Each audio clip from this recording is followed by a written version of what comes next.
ॐ ज्ञानतिमिरान्धस्य ज्ञानाञ्जनशलाकया चक्षुरुन्मीलितं येन तस्मै श्रीगुरवे नमः।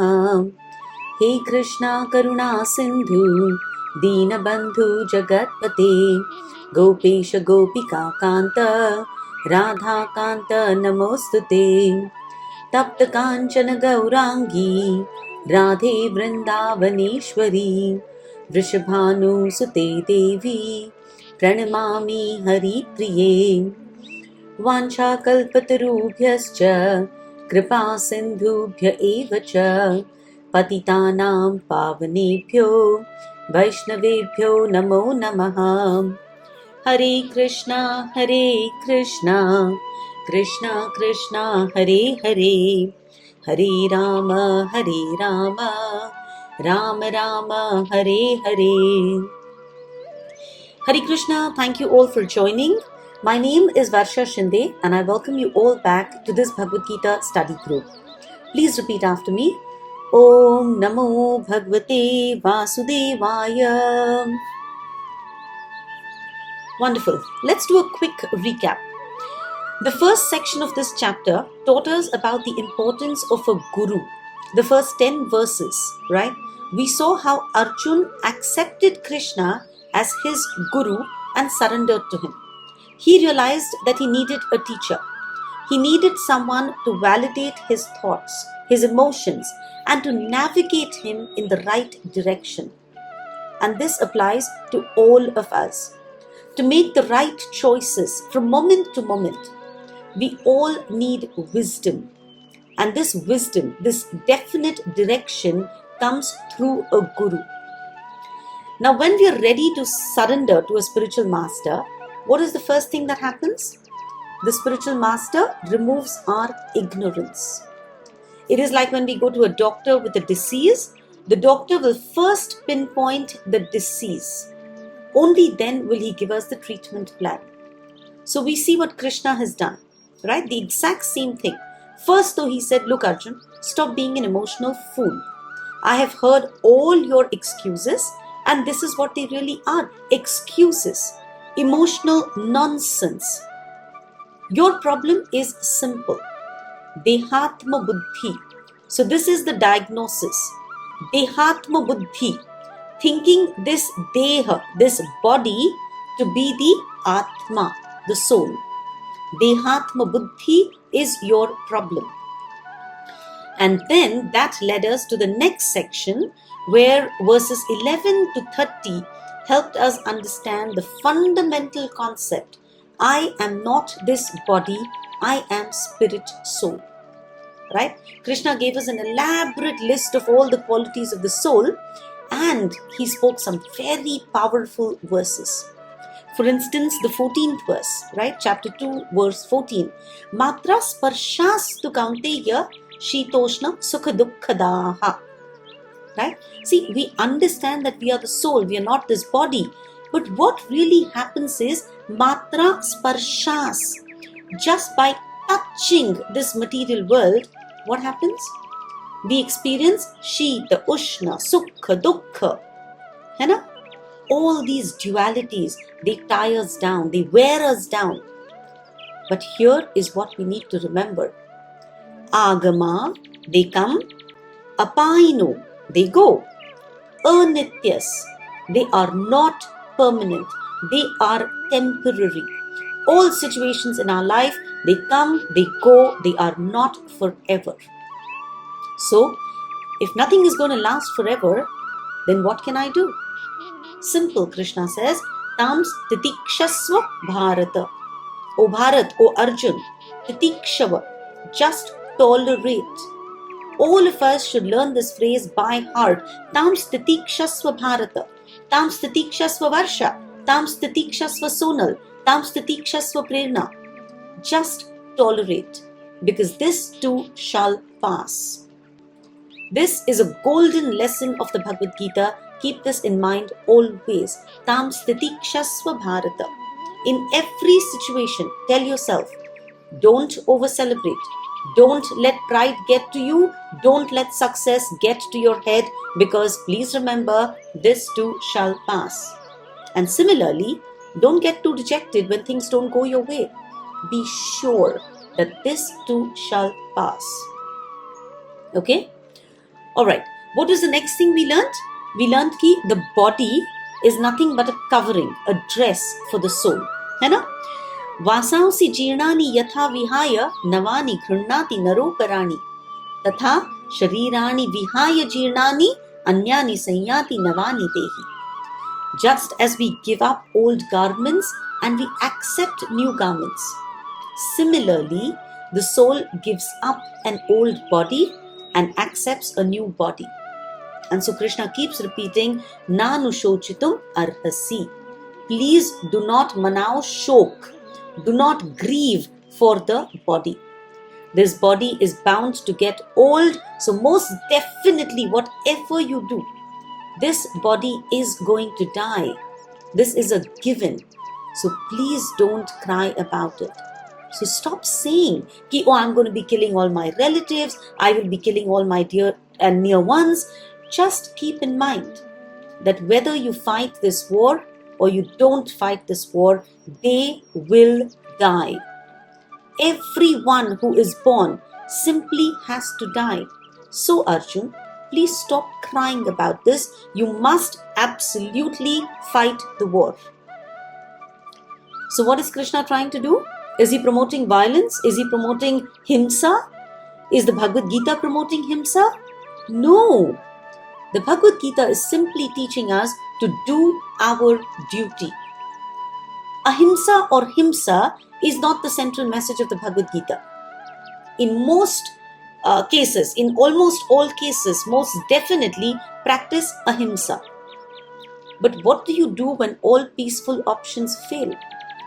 The Pandavas tolerated a lot. They tried their best to walk the path of non-violence. Krishna himself went as a messenger on behalf of the Pandavas. But Duryodhan was stubborn. Duryodhan was greedy. Duryodhan said, absolutely not. Now this was unacceptable. When all else failed, they had to resort to war, to violence. Like a doctor.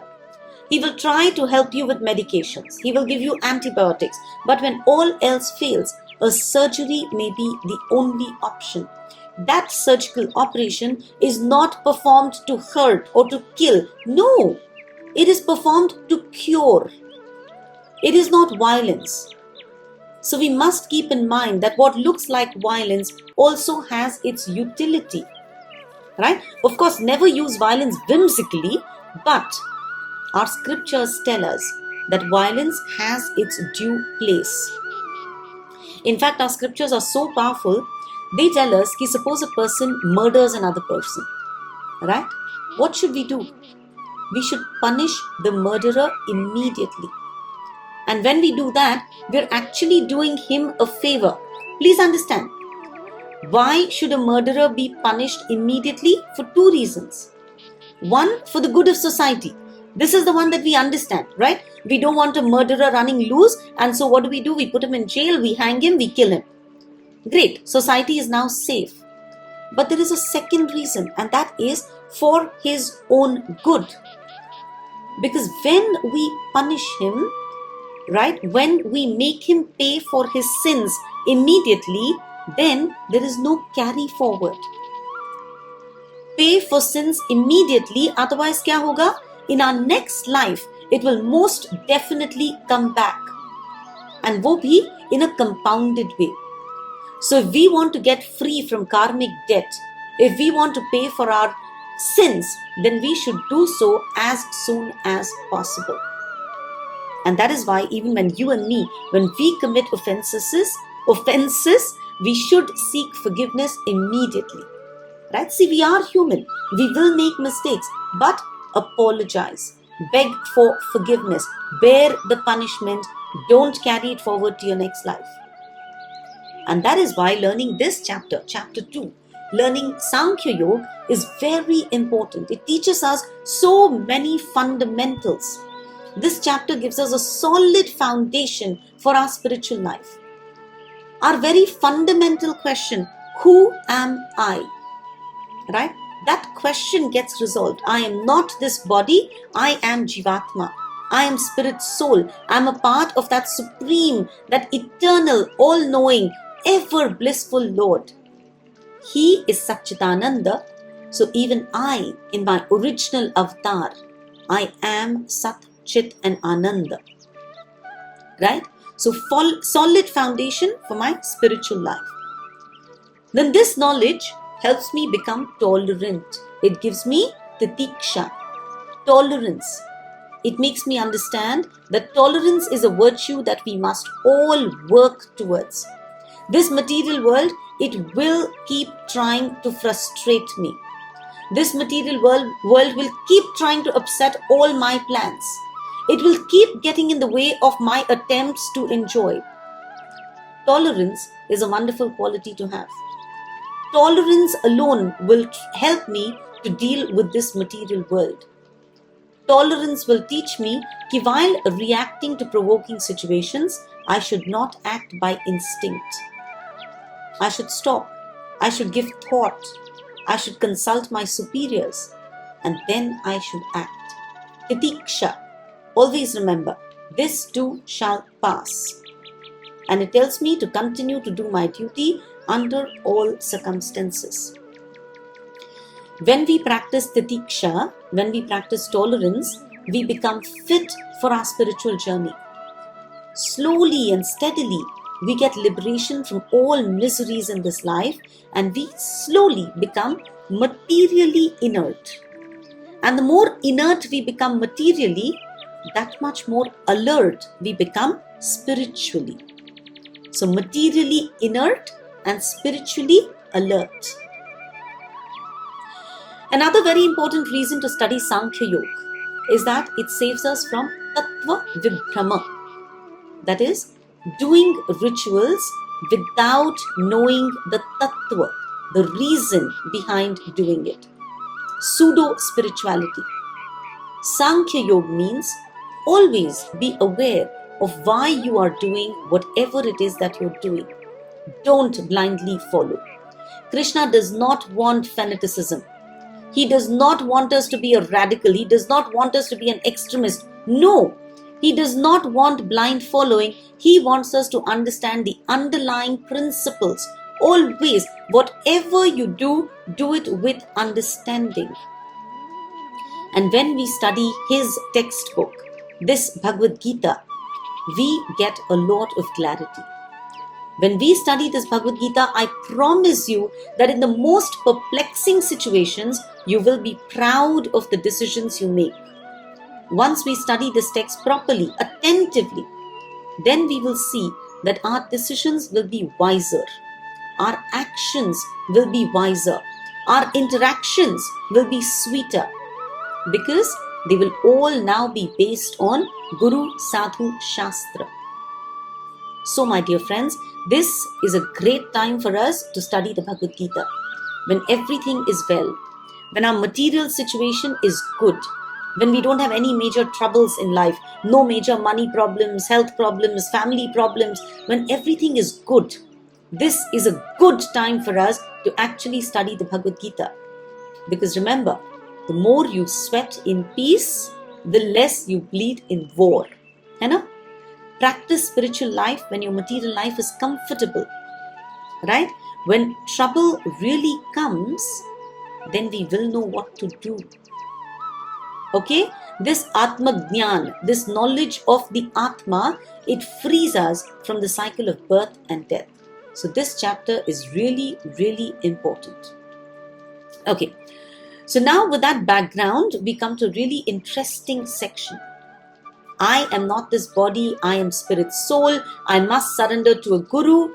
Now, what is my dharma? What is my duty?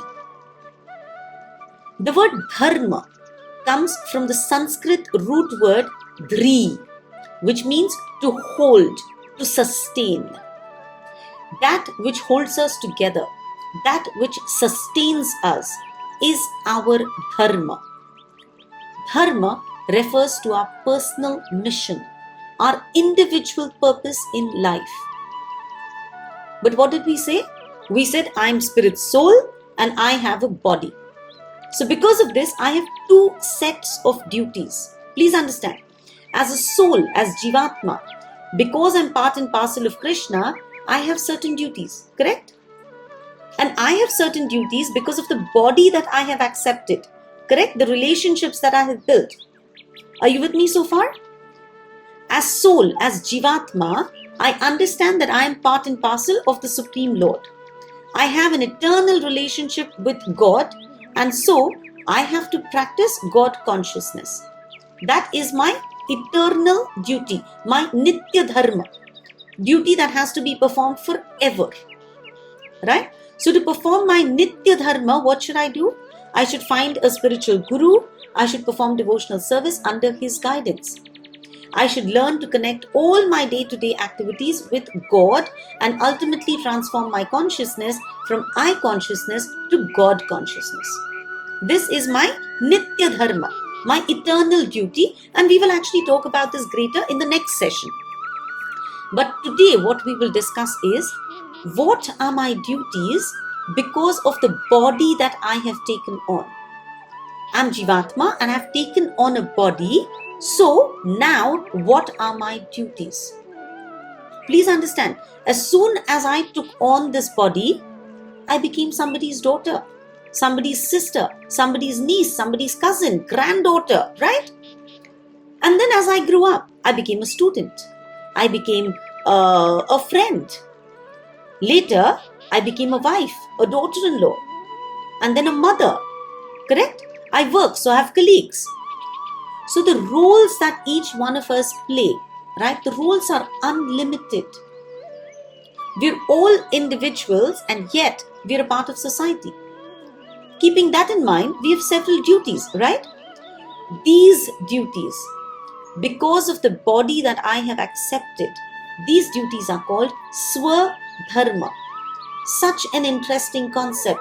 Swadharma, khud ka dharma, specific to each one of us.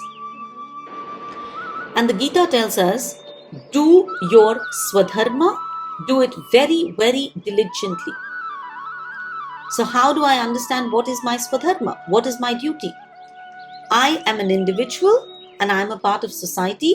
So what is my Dharma? Krishna explains this beautifully. He says, there are two concepts that you need to understand. The key to doing your Dharma diligently is to understand, one, who am I? And two, what is my current life situation? Okay? Please understand these two beautiful concepts. Who am I? Am I a Brahmin? Am I a Kshatriya? Am I a Vaishya? Am I a Shudra? And two, what is my current situation in life?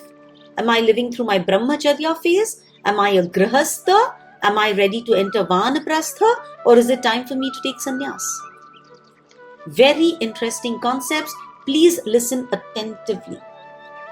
Our Swadharma is based on who am I intrinsically.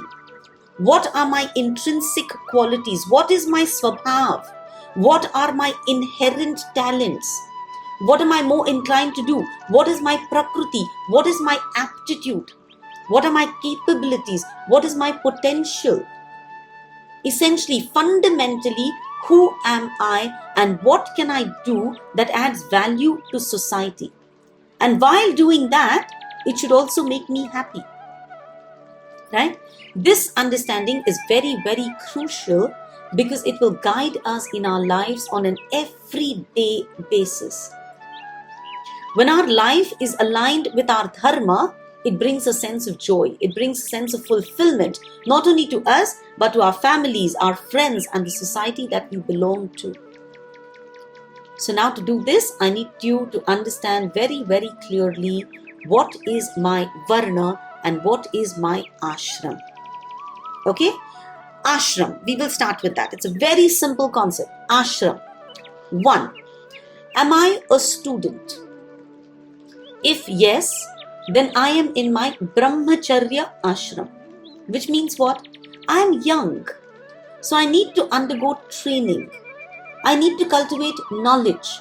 I need to develop valuable skills.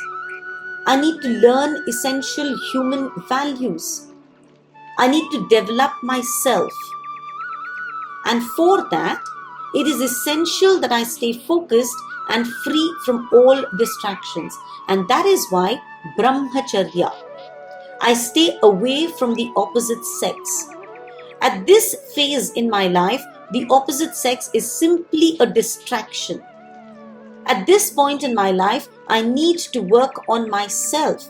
I need to identify my inherent qualities, my strengths, my weaknesses, my inclinations.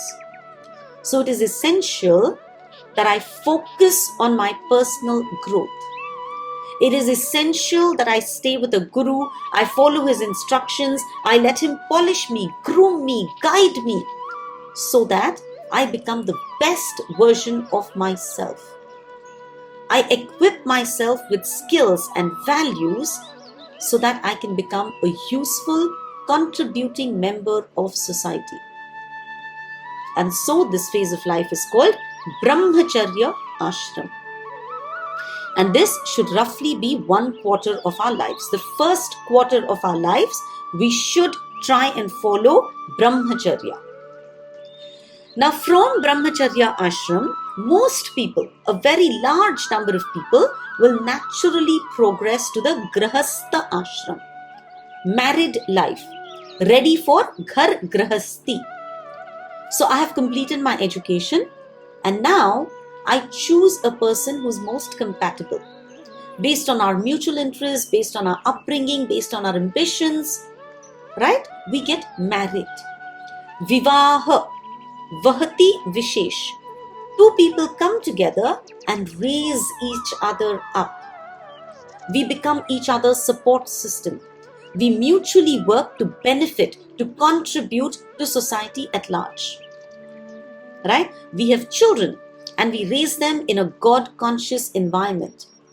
We build a home, we work, we grow, we enjoy.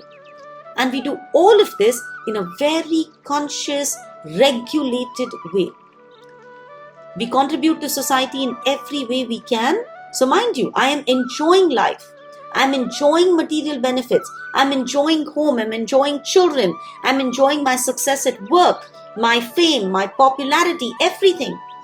But society ke daire mein reh ke, I will always be conscious that I am an integral part of society and I will always adhere to the norms of society.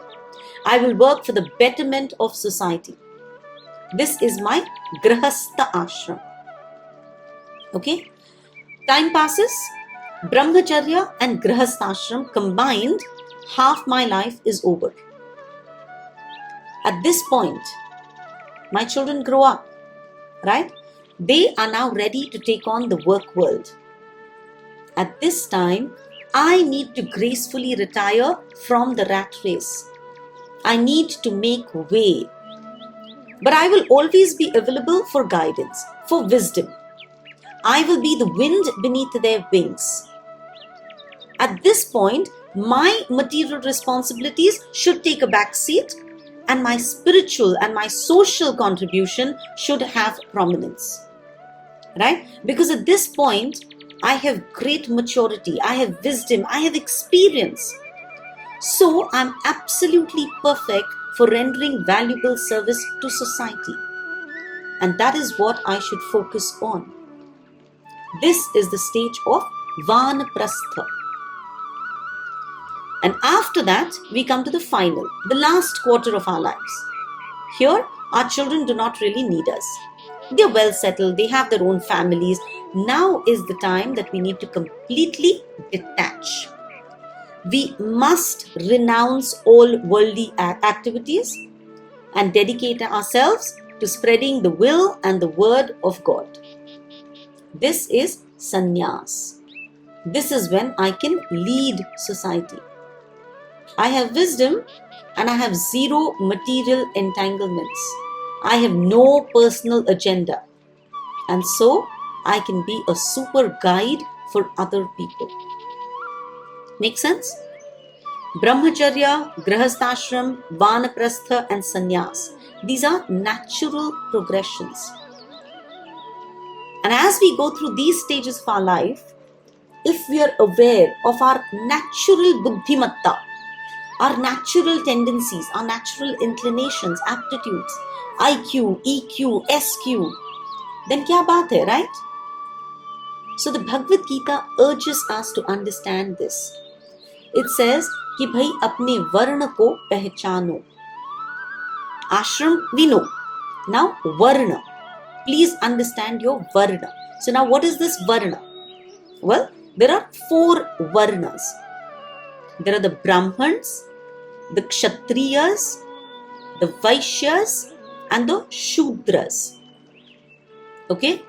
So if I am naturally an intelligent person, please understand, I am not referring to today's academic intelligence. No, I am referring to true wisdom. If I am wise, if I am tolerant, if I am able to look at situations from varied perspectives, if I am peace-loving, if I am very neutral in my head, if I am self-controlled, I am austere, if I am pure, I am honest, knowledgeable, learned, right? If these qualities manifest in a person, then after proper training, I repeat, after proper training, this person can be accepted as a Brahman. Brahma janati iti Brahman. One who understands and is able to guide people to their ultimate goal is a Brahman. Okay? Now let's say I do not fit in the Brahman category. Then let me look at my qualities. Am I strong? Am I brave? Am I fearless? Am I generous? Am I a natural leader? Do I have valor? Am I a determined person? Am I resourceful? Am I commanding? Am I a hero? If I say yes to this, then I am a Kshatriya. Kshata trayate iti Kshatriya. One who protects others from harm is a Kshatriya. If I have those qualities, then I should naturally take on the responsibility of protecting people. The army, the navy, the air force, right? Ruling a country full of fearless, brave men and women dedicated to protect the citizens from harm. A good Kshatriya is strong and he is just. And he acts according to the advice of the Brahmans. Citizens love him. Thieves and rogues are afraid of him. That makes him a perfect Kshatriya. Okay? So we've understood Brahman, we've understood Kshatriya. So now I don't have those qualities too. But I love to do business. I love to trade. I love farming. I love cow protection. I love to produce goods. I produce grains. I export. I import. I love to offer all kinds of services. I enrich society by providing for its every requirement. I nourish society. I produce and I supply everything that society needs. If this is me, then I am a Vaishya. Okay? A Vaishya. I provide for trade and commerce. I make sure money is rotating in the society. I make sure that everybody's whim and fancy is met in society. I have a product for everybody. Right? That makes me a Vaishya. And I love to earn money. And I contribute to society's welfare. Okay? So that makes me a part of the merchant category. But if I don't have this too, then I need to introspect. Am I willing to serve? I do not have much intelligence of my own, but I'm willing to listen. I'm willing to obey. I'm willing to carry out the orders that others give me. Then I'm a Shudra. As a Shudra, I have lower intelligence, but I'm very happy to be engaged in the service of the other 3 classes. I'm happy to serve the Brahmans, I'm happy to serve the Kshatriyas, and I'm very happy to serve the Vaishyas. What I do is, I provide manual labor. I give service. I engage in the arts, I engage in craftsmanship. I am a Shudra. I am unable to support myself independently. Therefore, I take shelter of an employer. The employer directs me.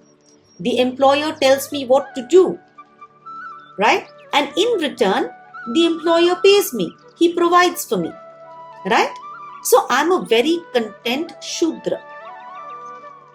So based on my inherent qualities, I'm either a Brahman, a Kshatriya, a Vaishya, or a Shudra.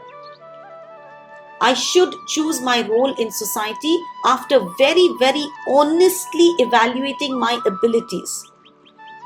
Okay? Krishna says, please understand your Varna, please understand your Ashram. Because when you do your Swadharma, right? Your Swadharma is nothing but your dharma based on your Varna and your Ashram. Swadharma equals Varnashram Dharma. Dharma is our true calling, what we were put here to do. And if each one of us simply accepts our dharma, then we will definitely have harmony in this world. In my social life, as a part of a diverse society, I need to understand what is my varna. And in my personal life, as an individual, I need to be aware of my ashram. And then we must remember this prayer that most of us chant very, very regularly. Kayena vacha manasendriyarva buddhyatmana va prakriti svabhava karomi yat tat sakalam parasmay narayanayeti samarpayami. Whatever I do it for you, for the Lord. This is the original caste system, the Varnashram system. The purpose of the Varnashram social system is to provide a structure which allows people to work according to their natural tendencies, their inherent svabhav, and to organize society so that everyone, regardless of their position, makes an advancement. If someone has the qualities of a Brahman, and if they work as a Brahman, then what happens?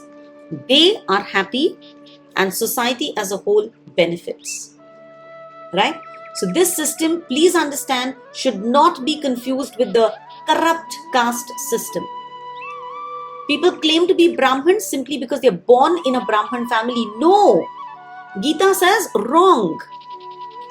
Your guna and your karma, your inherent qualities and your actions decide who you are, not your birth. You have to earn your varna. A child born in a doctor's family, a doctor's son, has a great opportunity, a great facility to become a doctor himself.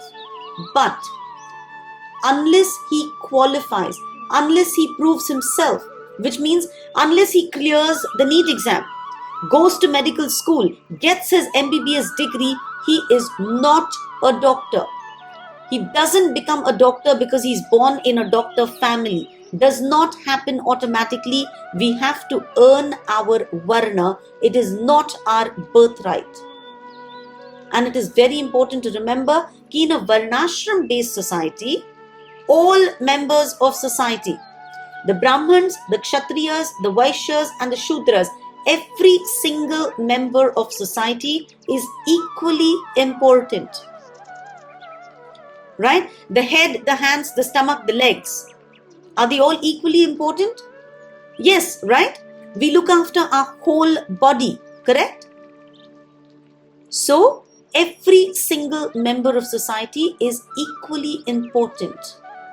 The Brahmins may be wiser, but without the Shudras, a lot of work cannot be done. And therefore, Brahman, Kshatriya, Vaishya, Shudra, all of them equally important. This system of Varnashram Dharma is meant for our personal elevation and for social elevation. If we all follow this system diligently, then we can all be an integral part of society and enjoy our lives. Parents, teachers, spiritualists, we all have to work in tandem to pass on the correct culture to future generations. So please understand that the Bhagavad Gita is not impractical. It is not asking us to leave whatever we are doing and go to the Himalayas and do tapasya in a cave. No. We keep hearing Krishna telling Arjun to do his duty. Practice your Swadharma. Practice your Nitya Dharma. In fact, Krishna says कि अगर सोच समझ के, अगर intelligently, with full understanding, स्वधर्म करोगे तो स्वर्ग जाओगे, है ना? Doing your स्वधर्ma leads you to swarga, heavenly planets. If you look at verse 31, right? Second chapter, verse 31. स्वधर्मम अपि चावेक्ष न विकम्पितुमर्हसि धर्म्याद्धि युद्धात् श्रेयोन्यत् क्षत्रियस्य न विद्यते. Swadharmam api chaveksha. Please understand your swadharma, Arjun.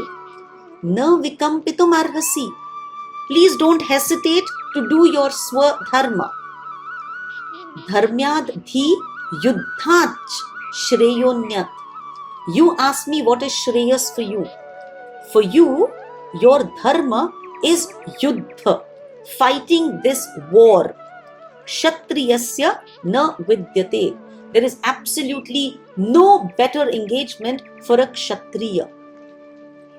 Arjun, you are a kshatriya, you are a warrior. It is your job to protect your people from adharmi people like Duryodhan and Dushasan. And so your dharma, Arjun, your duty as a warrior is to fight for the protection of righteousness. And then Krishna continues in the next verse, verse 32, he says, Yadruchaya chopapannam swargadwaram apavritam. An opportunity has come your way, right? An opportunity has come, it has opened the doors to heaven. Sukhina kshatriya partha labhante yuddham idrisham. O Partha, O son of Pritha, O Arjun, happy are those kshatriyas to whom fighting opportunities are coming. When you get an opportunity to fight, to establish dharma, that is the best thing that can happen for you. Remember, Arjun had said, I don't find any good in this fighting. So Krishna is saying, Arey Baba, this is the best situation for you. As a kshatriya, your duty is to protect the citizens from all kinds of difficulties.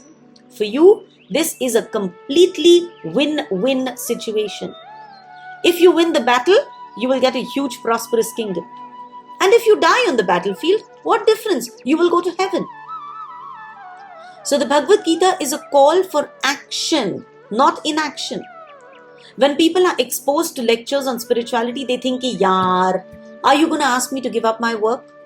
No, not at all. In fact, Arjun wants to give up his duty. Arjun wants to abandon his duty. Arjun does not want to fight. And verse after verse, Krishna is saying, no, get up, do your duty. If you do your duty, then you will get heaven. If you do not do your duty, you will get paap. And not just paap. People are going to laugh at you. They're going to make fun of you. No one is ever going to say, ki yaar, that Arjuna, he's such a compassionate fellow. No. They are going to say ki that Arjuna, he's such a darpok, such a coward.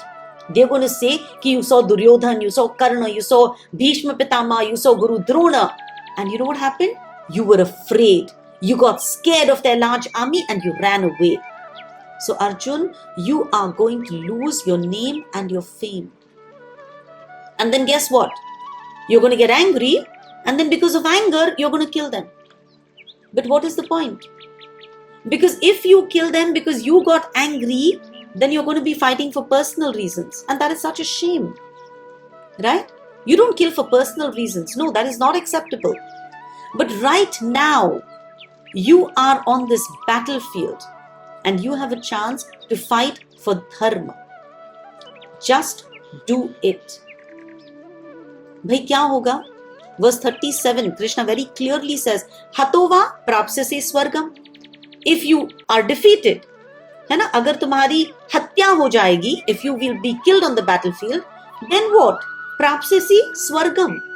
You will get swargalok. You will go to heaven. Jitva va bhokshase mahim. अगर तुम जीत गए, if you win, then you will get a large kingdom. So both options are fantastic. So, tasmad, uttishta kaunteya. Get up, O son of Kunti, yuddhaya kruta nischayah. Get up and fight with determination. Fight for the sake of fighting. Fight because that is your duty. And don't consider happiness or distress. Don't consider loss or gain. Don't think of victory or defeat. If you can fight because this is your duty, then no paap, no sin will ever touch you. This is a huge lesson. Arjun, do your duty. Do it without attachment to the fruits of your actions. Don't care about victory or defeat, loss or gain, sukh or dukh. Just do what is your duty. Give up your selfish motives. And if you can do that, then absolutely zero karmic bondage. Please understand, God's law is super.